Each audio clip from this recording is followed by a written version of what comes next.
Hi everybody, I'm Leah of seejanedrill, and today, I want to share with you and demonstrate 3 drywall tools. Chances are you've never seen or heard about these tools, and I'll tell you, they will speed up just about any drywall job.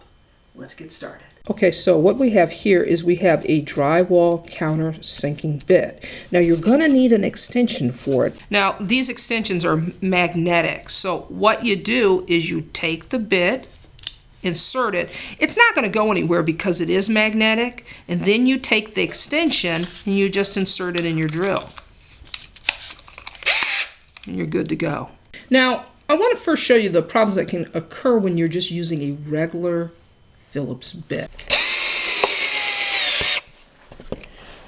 You go too far.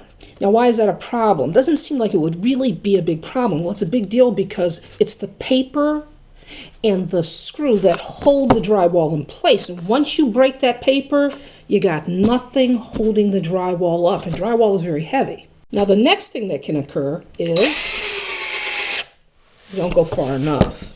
So what happens is if you don't go far enough, you don't countersink it, you get what's called a clinker. It's where the screw head rides above the paper. So when you go to mud it, you get that clink. Why is that a problem? Well, it's a problem because the mud will have the joint compound. The mud, it'll have a ridge in it. Okay, now let me show you the difference that using a countersinking bit, the difference it will make. So look at that, that's a perfect dimple. It didn't break the paper, so we know that drywall is being held in place. And it's not raised above the surface of the drywall, so guess what? You don't get that clinker. So when you go to use joint compound, it'll cover it perfectly, you won't get that ridge. So our next tool is this tool here. Now what is it? It's called a Drywall Grasp. If I flip it over, you can see it's got this grate on the bottom of it, and that's really what shaves the drywall. Why is this beneficial? Well, let me tell you, a lot of times when you're hanging drywall, you just need, if you just could shave a little bit off the edge. And well, using a utility knife, well, that's not the route to go. This will take very small amounts off. It'll be consistent and even all the way across the sheet of drywall. Maybe you need to take it off 8 feet. So let me show you how this thing works. It works just like a wood plane. Just set it on the edge.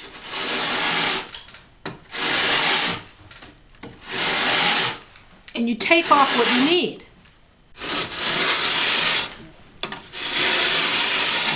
And that's basically it. Now, it doesn't seem like it's a big deal, but I got to tell you, it's a big deal when you're trying to shave down an 8-foot sheet and you want that line to be consistent all the way down. You don't want any waves. This is the tool to use. Now the next tool I want to show you is a really cool tool. It's this saw here, and believe it or not, it's called a drywall saw.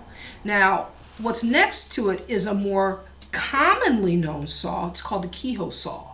Now if you go to the store and you say, give me a drywall saw, chances are, guess what? They're going to give you this saw here. That is not what you want. You want a drywall saw. Now I'm going to tell you what the benefits are to this saw. So when would you use a drywall saw? Well, here's the thing. I've got a piece of drywall here for demonstration purposes. If you're cutting a sheet of drywall and you're cutting around a door or window, that's a very big, long cut to make.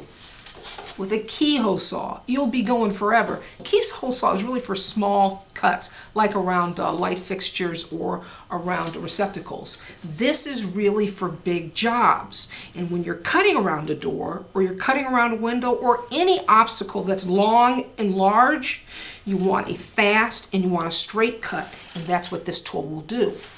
Now, as you can see, I've struck a line on the drywall because I want to show you how the saw cuts and how straight it is. Ready? Here we go.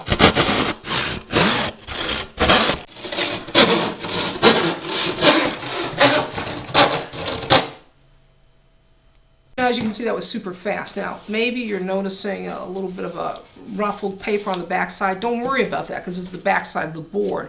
It's the front side that we're concerned about, and we're okay there. Now, if you were using a keyhole saw, I want to show you what the difference is with cutting. If I were to cut that same line with a keyhole saw, I want to show you how long it would take, all right?